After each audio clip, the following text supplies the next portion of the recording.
Hello friends, இந்த உலகத்தோட வித்தியாசமான மனிதர்களை பற்றி தான் நாம் இந்த வீடியோவில் பார்க்க போகிறோம். இந்த வீடியோ உங்களுக்கு பிடிச்சிருந்தா லைக் பண்ணுங்கள், ஷேர் பண்ணுங்கள், மறக்காம நம்ம சேனலுக்கு சப்ஸ்கிரைப் பண்ணுங்கள்.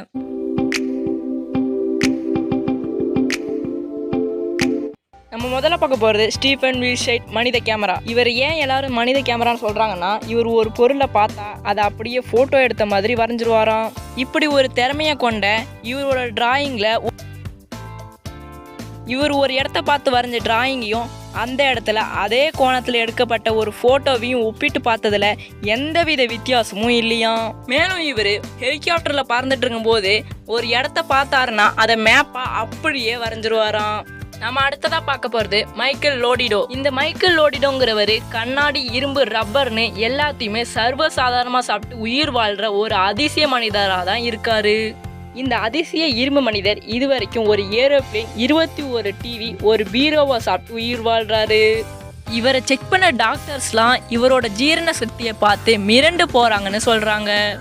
நாம் அடுத்ததாக பார்க்க போகிறது டிம் கிரீட்லாண்ட். இவருக்கு பிறப்பிலிருந்து வலியை உணர்ற தன்மையே இல்லையாம். பொதுவாக நமக்கு காயம் பட்டுச்சுன்னா நரம்புல இருந்து மூளைக்கு போகிற சிக்னல் மூலமாக நம்மளால வலியை உணர முடியும். ஆனால் இவருக்கு எந்தவித சிக்னலும் மூளைக்கே போகிறது இல்லையாம். இதனால இவருக்கு வலினா என்னன்னு கூட தெரியாதான். இதை காசா மாத்த நினைச்ச இவரு சமோரா த டார்ச்சர் கிங் அப்படிங்கிற ஒரு நிகழ்ச்சி நடத்திட்டு வராராம். இந்த நிகழ்ச்சியில கம்பியை வச்சு உடம்புல ஓட்ட போடுறது, நெருப்பு கட்டிய முழுங்கிறது போன்ற வேலைகளை செய்யறாரு. நம்ம அடுத்ததா பார்க்க போறது கிங் பிக்ஸ். கொஞ்ச நாளைக்கு முன்னாடி த ரைன் மேன் ஒரு ஹாலிவுட் படம் வெளிவந்து ஆஸ்கார் அவார்டை வாங்கியிருக்கு. ஆனா அது ஒரு கதை கிடையாது. கிங் பிக்ஸ் அப்படிங்கிற ஒருத்தரோட உண்மையான கதைன்னு தான் சொல்லணும். இந்த கிங் பிக்ஸுங்கிற ஒருத்தர் எவ்வளோ பெரிய புக்காக இருந்தாலும் அதை 1 மணி நேரத்திலேயே படித்து முடிச்சுருவாராம். இவரால் புக்கோட ஒரு பக்கத்தை ஒரு கண்ணிலையும் இன்னொரு பக்கத்தை இன்னொரு கண்ணிலையும் படிக்க முடியுமா? ஒரே சமயத்தில் 2 பக்கத்தை படிப்பாராம். இவர் படித்த புக்லேருந்து கேட்ட கேள்விகளுக்கு 98% கரெக்டாக பதில் சொல்லுவாராம். இதனாலேயே இவரை மனிதர்களுடைய இன்சைக்ளோபீடியான்னு சொல்கிறாங்க. அடுத்தது ஸ்லாவிசா பல்ஜிக். இந்த ஸ்லாவிசா பல்ஜிக்குங்கிறவர் தன்னோட உடம்புல இருந்து கரண்ட்டையே வெளியேற்றுறாராம்.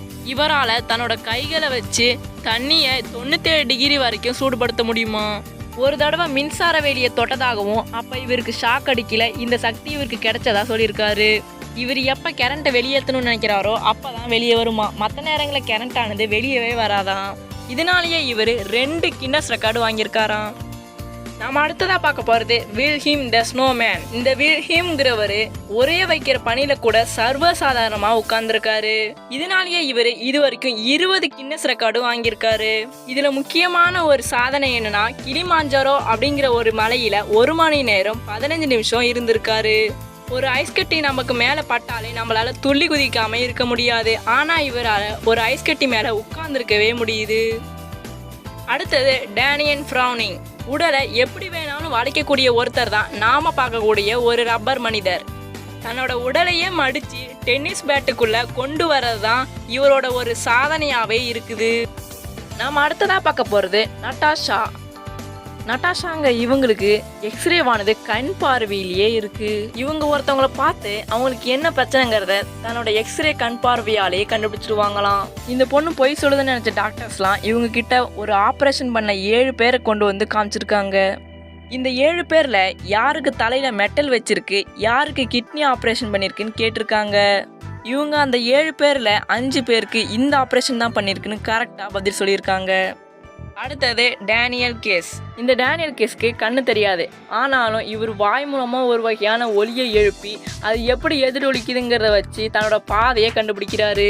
எக்கோ லொக்கேஷன் அப்படிங்கிற இந்த முறையை தான் மட்டும் தெரிஞ்சுக்க கூடாது, தன்னை மாதிரி ஆளுங்களும் தெரிஞ்சுக்கணுங்கிற நோக்கத்தோட கண் பாதிக்கப்பட்ட எல்லாருக்குமே இந்த முறையை சொல்லி கொடுக்குறாரு. அவ்வளோதான், வீடியோ முடிஞ்சது. தேங்க்யூ. இந்த வீடியோ உங்களுக்கு பிடிச்சிருந்தா லைக் பண்ணுங்கள், ஷேர் பண்ணுங்கள், மறக்காமல் நம்ம சேனலுக்கு சப்ஸ்கிரைப் பண்ணுங்கள்.